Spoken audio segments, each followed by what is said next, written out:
Demikianlah sabda Tuhan. Terpujilah Kristus.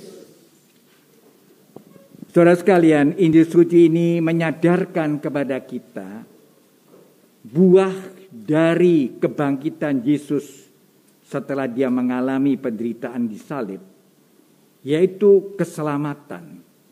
Keselamatan tidak lain adalah kerajaan Allah yang dihadirkan melalui salib dan akhirnya kebangkitan. Dan inilah yang menjadi tugas gereja yang diawali oleh para rasul dan para murid. Disitulah Yesus menyadari begitu banyak orang merindukan pertobatan. Begitu banyak orang yang harus disembuhkan. Begitu banyak rahmat yang perlu diberikan kepada orang-orang yang membutuhkannya. Nah, disitulah disadarkan para muridnya, tuaian memang banyak. Kesempatan untuk membawa orang kepada keselamatan setelah Yesus bangkit sebagai penyelamat banyak sekali. Namun tidak banyak orang yang rela menjadi pelayannya.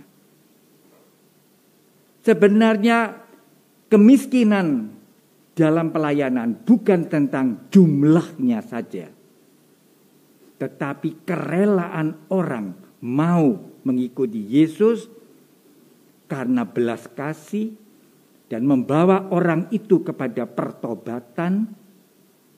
Inilah yang memprihatinkan. Jadi itu pengertian tuaian. Tuaian adalah rahmat Tuhan. Adalah sesuatu anugerah yang telah dibuka oleh Yesus melalui salib dan kebangkitannya. Manusia telah diselamatkan. Tapi manusia diselamatkan itu harus diperjuangkan. Supaya keselamatan itu disertai dengan suatu pertobatan.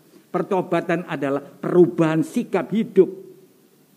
Dan perubahan sikap hidup itu rupanya tidak otomatis sebagai hadiah gratis. Tapi itu diperlukan perjuangan dan kerjasama antara umat manusia.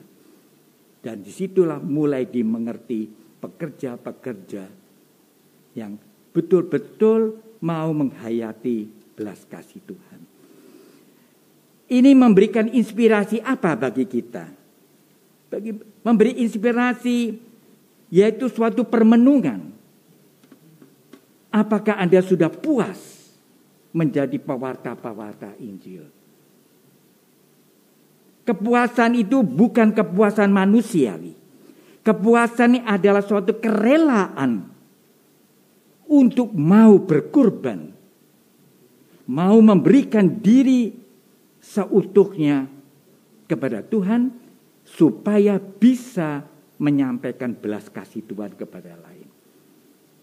Cacat di dalam pelayanan kita juga mungkin termasuk para imam yang diharapkan berbuat lebih, dan Anda para yang mengatakan aktivis-aktivis.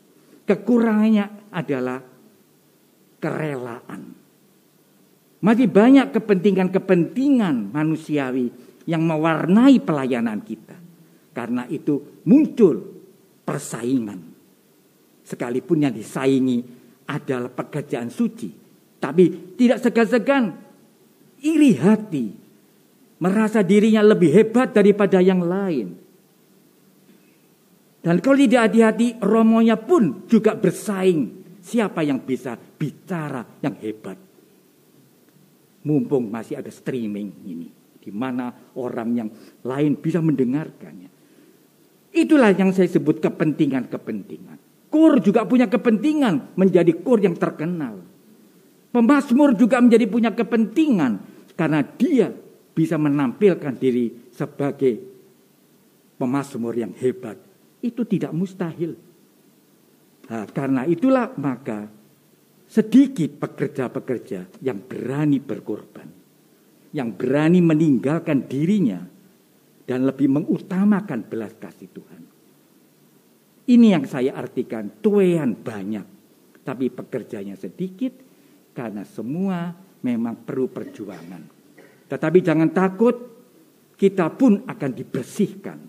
Tidak ada seorang pelayan yang sudah sempurna, termasuk imamnya. Jadi setiap merayakan Ekaristi, suatu pembersihan diri. Suatu sikap untuk dimurnikan, menjadi orang yang rendah hati, termasuk saya juga.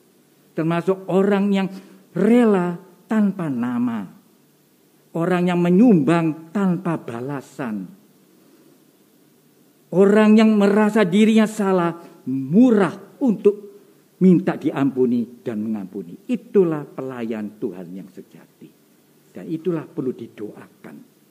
Untuk diri kita, untuk diri orang lain, untuk umat yang dilayani, dan umat juga yang melayani. Itulah gereja yang perlu diciptakan. Saya hanya menyentil bahwa gereja Kristus Raja sekarang di dalam taraf mencari fungsionaris. Sekarang memakai istilah fungsionaris, bukan kepengurusan, kedudukan. Itu yang menjadi orang itu lalu bersaing. Fungsionaris semua adalah pelayan Tuhan. Tidak ada orang yang lebih tinggi, hanya beda tugasnya. Sekarang mau diciptakan begitu di paroki. Dan itu tidak gampang. Karena orang masih ingin menonjolkan dirinya. Hebat kalau menjadi depar. Hebat kalau menjadi ini.